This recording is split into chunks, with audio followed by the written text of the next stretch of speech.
नमस्कार बच्चों, आशा करता हूँ आप सब बेहतरीन होंगे। हम अपना चैप्टर कर रहे थे motion in plane, and motion in plane का लास्ट जो अपना टॉपिक था, जो लास्ट वीडियो में किया था, वो था acceleration. Acceleration in plane with graphical method, graphs में कैसे हम एक्सेलरेशन का पता करते हैं वो हम पढ़ चुके थे।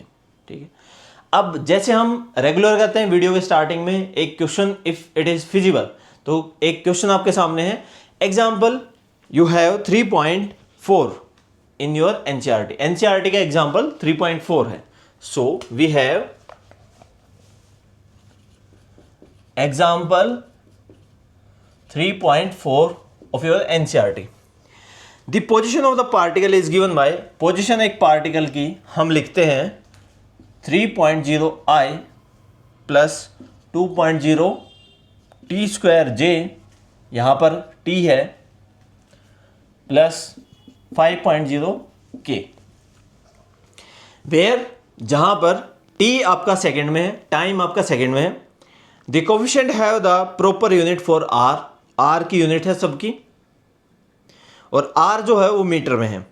फाइंड वेलोसिटी, vt निकालना है, and acceleration of the particle, हमें vt निकालना है। Velocity as a function of time and at, you need to find vt and at, means velocity as a function of time and acceleration as a function of time। ठीक है, of the particle। Find the magnitude and direction of velocity at time t equals to 1 second। ये तो first part है। Second part, you need to find magnitude of velocity and theta for velocity at t equals to 1 second। ठीक है, 1 second पे आपको निकालना है। देखो बच्चा, कैसे करेंगे हम इसको। इनिशियली ये आपका पोजीशन वेक्टर है। पोजीशन वेक्टर का आपको अगर वेलोसिटी निकालनी है एक टाइम इंस्टेंट t पे, तो हम कैसे करेंगे, हम इसको डिफरेंशिएट करेंगे। क्या करेंगे बेटा, differentiate.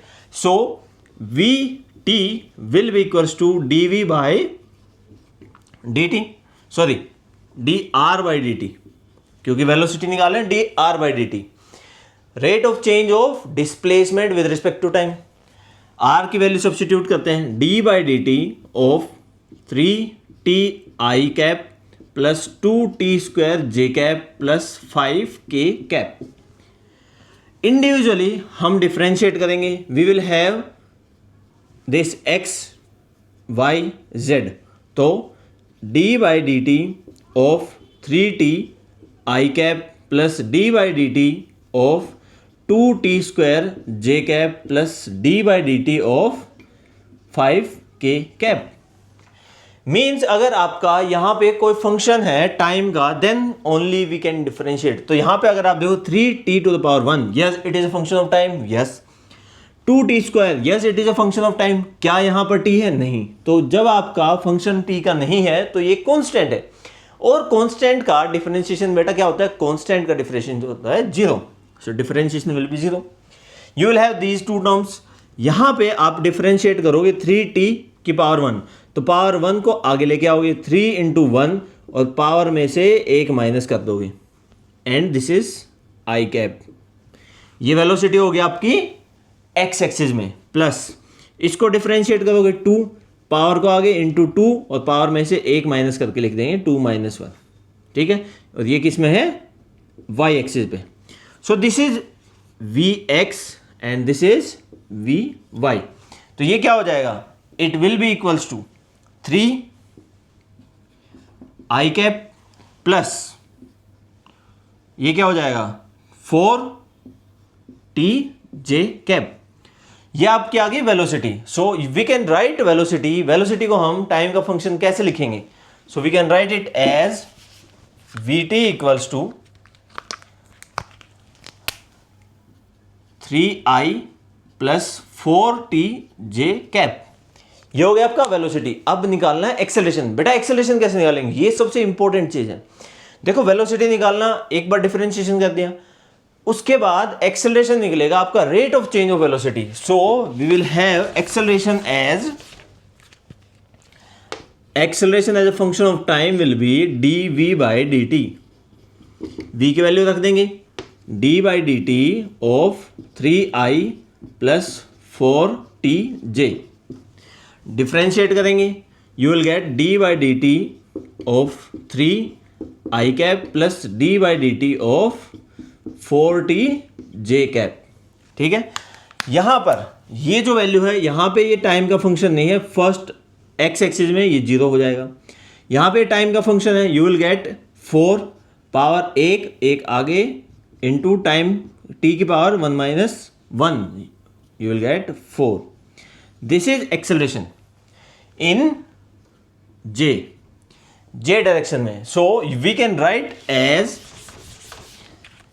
Acceleration as a function of time will be 4j cap. ये टाइम का फंक्शन होगा ही नहीं, एक्सेलरेशन अपना टाइम का फंक्शन नहीं है, ये टाइम के साथ वेरी नहीं करेगा। क्या कह सकते हैं, जब आपकी एक्सेलरेशन टाइम के साथ वेरी नहीं करती, बेटा क्या बोलते हैं उसको, कमेंट सेक्शन में बताओ। जब एक्सेलरेशन टाइम के साथ वेरी नहीं करती उसको बोलते हैं यूनिफॉर्म एक्सेलरेशन, क्योंकि वो यूनिफॉर्म है, वो वेरी ही नहीं कर रही है। ठीक है, चलो अब आते हैं सेकंड पार्ट पे। ये तो हो गई velocity as a function of time, acceleration as a function of time. हमें निकालना है magnitude of velocity at time t equals to 1 second. So next जो पार्ट है, velocity at t equals to 1 second क्या होगी, 1 सेकेंड पे आपकी velocity क्या होगी। यहां पे देखो 3i, क्योंकि ये टाइम का फंक्शन तो है नहीं, और 4 इंटू टाइम की जगह क्या रखेंगे 1j cap, that is 3i plus 4j cap. ठीक है, ये तो हो गया आपकी वेलोसिटी एज नॉर्मल। लेकिन हमें क्या निकालना है, वेलोसिटी का मैग्नीट्यूड। सो बेटा मैग्नीट्यूड कैसे निकालेंगे, मैग्नीट्यूड का एक फॉर्मूला बताया था, under the root coefficient of x का square plus coefficient of y का square, that is vx square plus vy square. ये आपका vx है, x एक्सिस में वेलोसिटी, ये आपका vy है, y एक्सिस में वेलोसिटी। ठीक है, इसको हम सोल्व करेंगे, आपका क्या आ जाएगा, यू विल गेट 3 का स्क्वायर प्लस 4 का square, that is under the root 25, that is 5 metre per second. ये आपकी वेलोसिटी हो जाएगी। ठीक है, अब वेलोसिटी की डायरेक्शन निकालने के लिए आपको बताया था tan theta. So tan theta is equals to vy by vx। vy is y coordinate 4, x coordinate 3, you will get 4/3। ये तो tan थीटा हो गया, लेकिन आपको निकालना है theta. Theta will be tan inverse 4/3। ये आपका आंसर हो जाएगा। ठीक है, दिस विल बी बेटा योर आंसर। ये आपका आंसर हो जाएगा इस क्वेश्चन का। ठीक, कोई डाउट हो पूछ सकते हो कमेंट सेक्शन में। नेक्स्ट टॉपिक की तरफ बढ़ते हैं। एक्सेलरेशन के बाद बेटा मोशन इन स्ट्रेट लाइन में क्या किया था हमने, equation of motion. Equation of motion किया था। सो इक्वेशन ऑफ मोशन हम अभी भी करेंगे। So we have next topic, that is equation of motion in 3D। 3 dimension में इक्वेशन ऑफ मोशन क्या होगा, या फिर हम कहें इन प्लेन में कर लेते हैं, उसको जनरलाइज कर देंगे। ठीक है, सो प्लेन में आप इक्वेशन ऑफ मोशन कैसे निकालते हो बेटा, सबसे पहले अगर आपको याद हो हमने इक्वेशन ऑफ मोशन में क्या किया था, एक्सेलरेशन का फॉर्मूले से हमने इक्वेशन निकाली थी, that is let us consider, सबसे पहले तो मानते हैं let at time t equals to 0 velocity will be, velocity जो है आपकी initial velocity will be u, and at time t equals to t your velocity will be v, initial u final v। ठीक है, अब हम use करेंगे using acceleration is equals to final minus initial divide by t final minus t initial. You will get v minus u divided by final time क्या है t, initial time 0, so t minus 0 that is t। यहां से आपका आ जाएगा a, t will be equals to v minus u। क्या कोई doubt है? This is your first equation of motion. आपका कोई सर तो सेम है, but there is a hack. Hack ये है कि you can write down this equation in different components. आप इस इक्वेशन को डिफरेंट कंपोनेंट्स में मान सकते हो, और इसकी सबसे प्राइमरी कंडीशन थी that your motion should be uniform accelerated. ये आपका यूनिफॉर्म एक्सेलरेशन में ही वैलिड है। ठीक है, इसको हम 2 डायमेंशन में लिखते हैं। You will get v x minus u x equals to v x minus u x is equals to acceleration in x, और टाइम तो एक्स वाई में सेम होता है। एक्स और वाई में टाइम का तो डिफर करेगा नहीं, एक्स एक्सिस पे भी घड़ी वैसे चलेगी, वाई एक्सिस पे वैसे चलेगी। And second equation you will get v y minus u y equals to a y t. ये आपकी 2 इक्वेशन आ गई, ठीक है। इनको मैं साइड में लिख देता हूं। So first equation you will get is v x minus u x equals to a x t and v y minus u y equals to a y t, ठीक है। फर्स्ट इक्वेशन हो गई। अब क्योंकि ये एक्सेलरेटेड मोशन है, because it is accelerated motion, so accelerated motion में हमने 1 डायमेंशन में किया था कि you can write as average velocity को आप क्या लिख सकते हो, you can write average velocity as initial velocity plus final velocity divide by 2। क्या हम ऐसे नहीं कर सकते? लास्ट क्लास में, लास्ट जो लेक्चर हुआ था उसमें, जो लास्ट आपका चैप्टर था उसमें मैंने बताया था, नहीं बताया अगर तो सुन लो।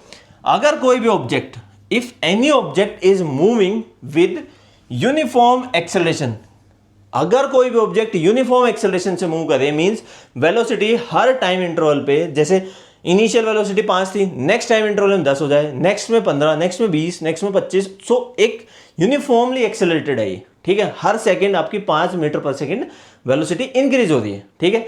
सो अगर आप यहां से अगर यूनिफॉर्मली एक्सेलरेटेड मोशन में एवरेज वेलोसिटी निकालना चाहते हो तो average velocity is given by u plus v by 2।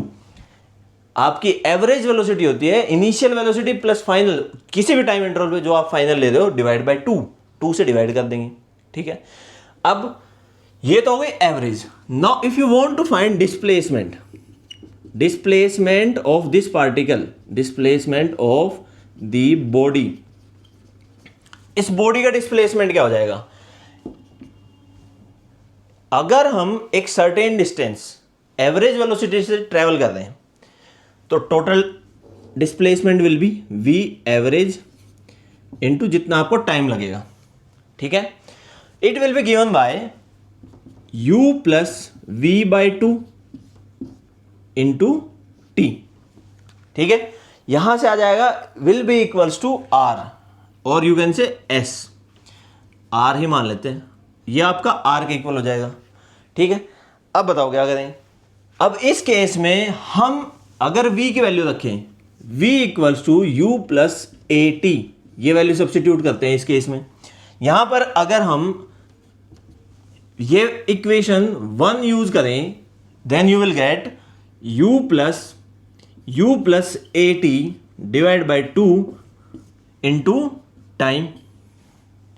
यहां से क्या आ जाएगा? You will get 2u by 2 plus 1 by 2 a t into t. That means इसको कंप्लीट सोल्व करें, r will be equals to u t plus 1 by 2 a t square. ये आपकी next equation आ गई, equation number 2। Equation of motion की equation number 2 आ गई। अब r को क्या हम, या फिर हम गए r को हम x plus y means x coordinate y coordinate में नहीं लिख सकते? बिल्कुल लिख सकते हैं। तो इसको r equals to X I plus Y J करें तो इस साइड भी हमें x और y में स्प्लिट करना पड़ेगा।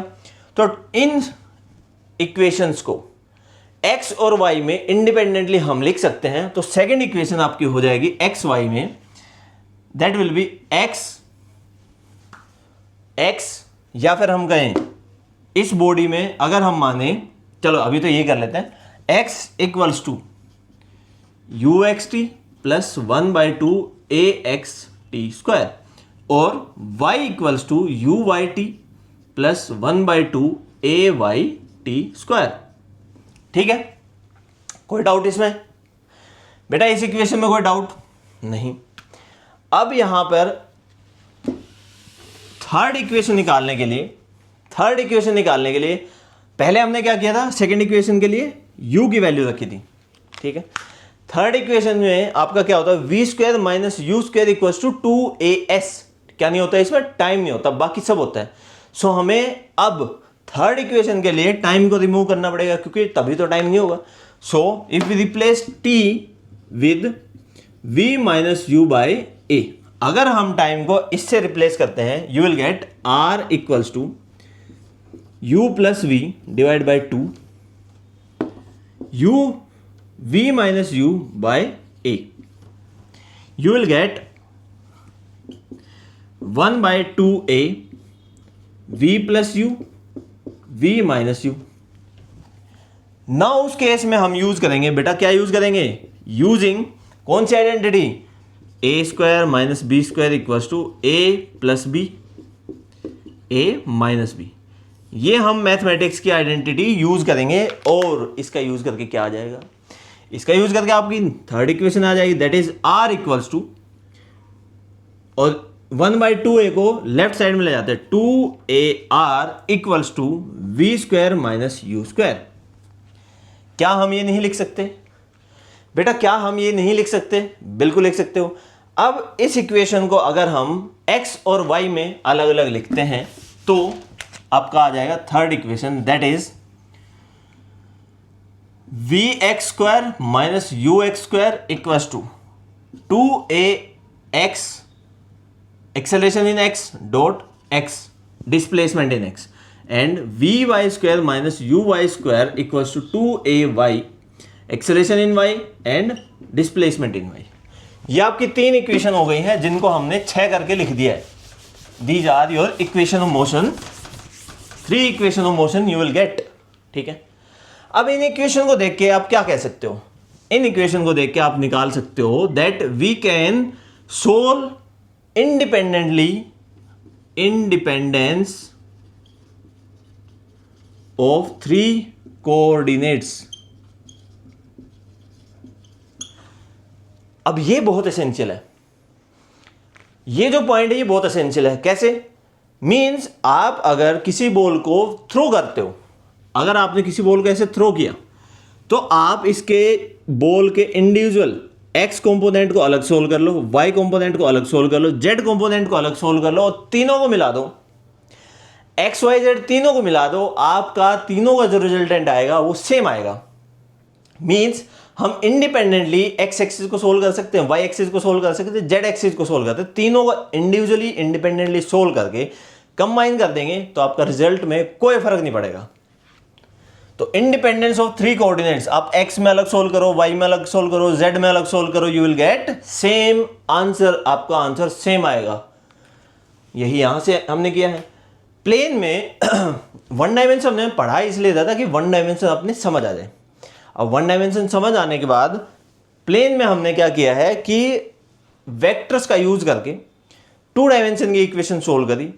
2 डायमेंशन को हमने इंडिविजुअली लिख लिया, x एक्सिस y एक्सिस, और उन दोनों का कंबाइन जो होगा वो जो आपको रिजल्ट देगा वो सेम देगा आपका इंडिविजुअल सोल्व करके, या फिर कॉम्प्लेक्स, दोनों को कॉम्प्लेक्स कर दो तो। ठीक है, तो हम इंडिविजुअली ऐसे सोल्व करते हैं। 3 इक्वेशन आ गई, इन 3 इक्वेशन से हम नेक्स्ट जो अपकमिंग टॉपिक, एक प्रोजेक्टाइल का टॉपिक आता है, बहुत एसेंशियल टॉपिक है। ठीक है, उस टॉपिक को करेंगे। ठीक, लेकिन यहां तक आपको डाउट नहीं होना चाहिए। ठीक है, एक बार देख लेता हूं आपको विजिबल है, यस एवरीथिंग इज विजिबल। यहां तक आपको कोई डाउट नहीं होना चाहिए। पहले तो ये बताओ यहां तक कोई डाउट है तो बताओ बेटा, डाउट नहीं है तो फिर हम नेक्स्ट टॉपिक भी कर लेते हैं, अभी छोटा सा टॉपिक, या फिर हम कहें आप रिजोल्यूशन कर सकते हो वेक्टर्स का, डिफरेंट वेक्टर्स का रिजोल्यूशन कैसे करेंगे। ठीक है, वेक्टर रिजोल्यूशन जो हमने पहले किया था एक्स वाई जी में रिजोल्व करके, और वहां से हमने एक एसेंशियल टॉपिक करते हैं उसका application. So next is application of vector resolution. Vectors को रिजोल्व करके उसका बहुत एसेंशियल एप्लीकेशन है that push is more easier than pull, और pull is more easier than push. बताओ कौन सा आसान है, पुश या पुल? पुल का मतलब है खींचना, अगर हम अपनी तरफ खींचेंगे तो वो आसान है, पुश करना आसान है। किसी भी ऑब्जेक्ट को खींचना आसान है, so pull is easier than push.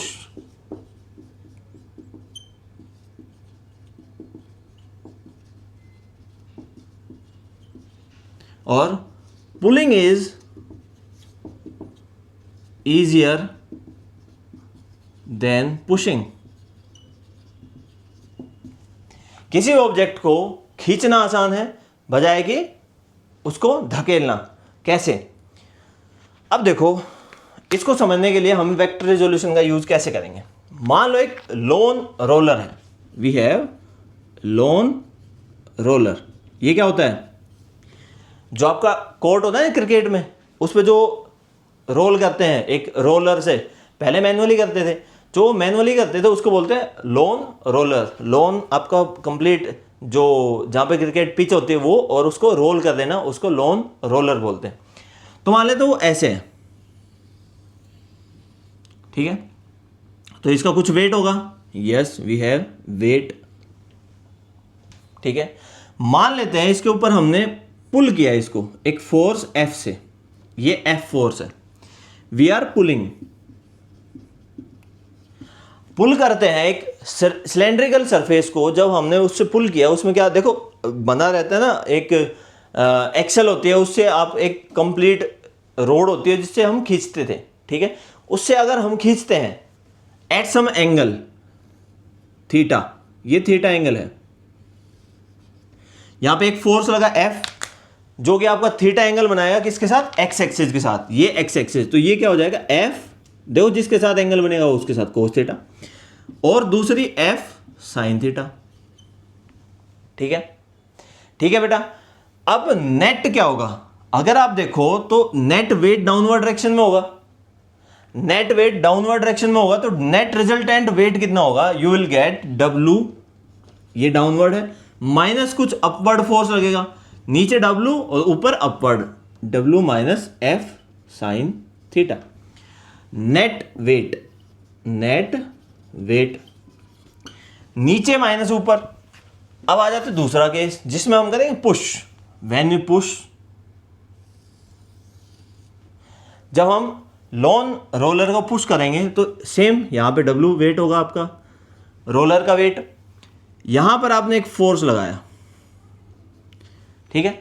अब इस फोर्स को एक्सटेंड भी कर सकते हैं हम, यस वी कैन डू, इसको हमने एक्सटेंड किया, ये हो गया आपका एक फोर्स।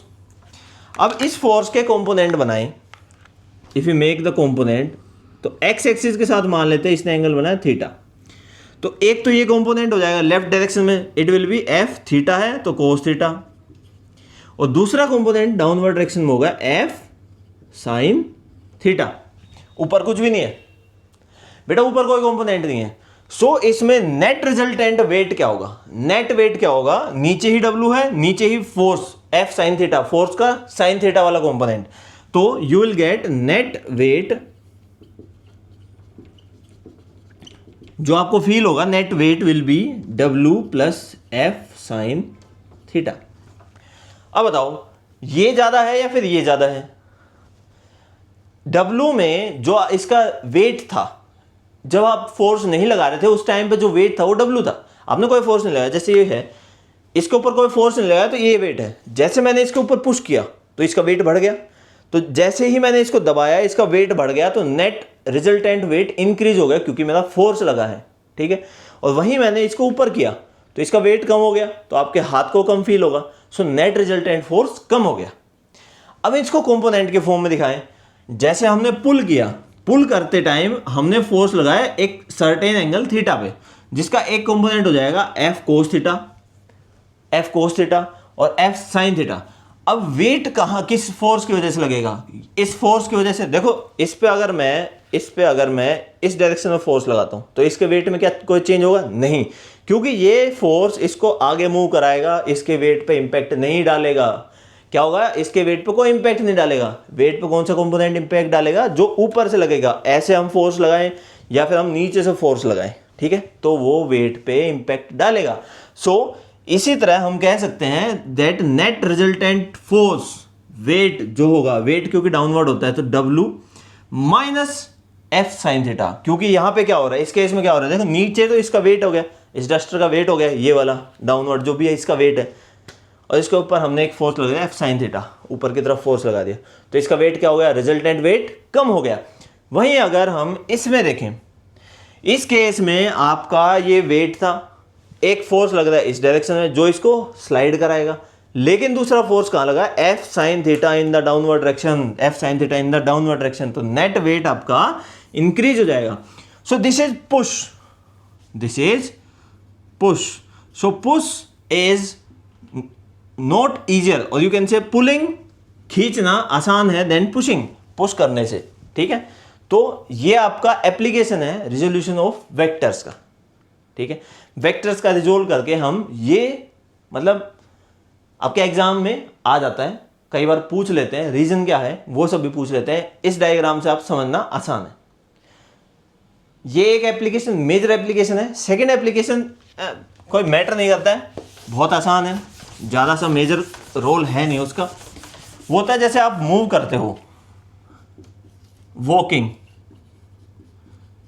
वॉकिंग के टाइम पे क्या होता है, जैसे ये जमीन है, ठीक है, यहां पे आप एक फोर्स लगाते हो डाउनवर्ड डायरेक्शन में, ठीक है, यहां पे एंगल बना थीटा, क्योंकि आपने एक डाउनवर्ड डायरेक्शन में फोर्स लगाया, क्योंकि पैर जैसे रखोगे आप, मान लो इसके ऊपर आपको वॉक करना है, पैर रखोगे तो पीछे की तरफ फोर्स लगाते हो किसी एंगल पे, किसी एंगल पे फोर्स लगाया तो वो ये फोर्स हो गया, this is F by foot, foot से जो फोर्स लगा है, और उसका ही आपका रिजल्टेंट ये हो जाएगा, ये हम बोलेंगे रिजल्टेंट आर, जो आपको आगे की तरफ पुश करेगा। नीचे की तरफ आप फोर्स लगाओगे तो आगे की तरफ आप पुश होगे, ठीक है, तो ये रिजल्टेंट हो गया। अब यहां पर जो कंपोनेंट है आर कोस थीटा, इस आर कोस थीटा की वजह से आप आगे की तरफ मूव करोगे बेटा, इस आर कोस थीटा की वजह से आप आगे की तरफ मूव करोगे, ठीक है। ये खेल बड़ा सिंपल है, अगर आप समझो, मान लो आपको हाई जंप करना है, अगर आपको हाई जंप करना है मींस आपको वाई एक्सिस में अगर मूव करना है, ऊपर की तरफ मूव करना है, तो आप मैक्सिमम फोर्स नीचे की साइड लगाओगे। जब नीचे की तरफ फोर्स लगाओगे तो जमीन आपके ऊपर एक अपवर्ड फोर्स लगाएगी, तो आप हाई जंप मैक्सिमम कर सकते हो जब आप परपेंडिकुलर फोर्स लगाते हो। वहीं लॉन्ग जंप मैक्सिमम कब कर सकते हो, लॉन्ग जंप आप मैक्सिमम कर सकते हो क्योंकि आपको यहां इधर की तरफ मूव करना है, तो यहां के लिए आपको राइट साइड में मूव करने के लिए लेफ्ट साइड में एफ मैक्सिमम लगाना पड़ेगा। मैक्सिमम फोर्स लेफ्ट डायरेक्शन में means parallel to the surface लगाओगे तो आप मैक्सिमम लॉन्ग जंप कर सकते हो, ठीक है।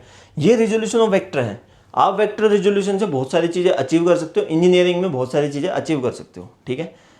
ये छोटी सी माइनर एप्लीकेशन है वेक्टर रिजोल्यूशन से, आप वेक्टर्स को कैसे समझ सकते हो, कोई भी फोर्स लगाए उसको कैसे समझ सकते हो, ठीक है। आई होप आपको कुछ डाउट नहीं होगा, अगर है कोई इशू नहीं है, आप कमेंट सेक्शन में पूछो, आपको जवाब दिया जाएगा। और मेरी वीडियो, कोई भी वीडियो अगर आपको स्लो लग रही है, देयर इज नो इशू, आप 2x पर करो, फटाफट देखो, ठीक है, खत्म करो अगर आप समझ पा रहे हो तो, ठीक है। चलो मिलते हैं नेक्स्ट वीडियो लेक्चर में बेटा, till then take care, bye.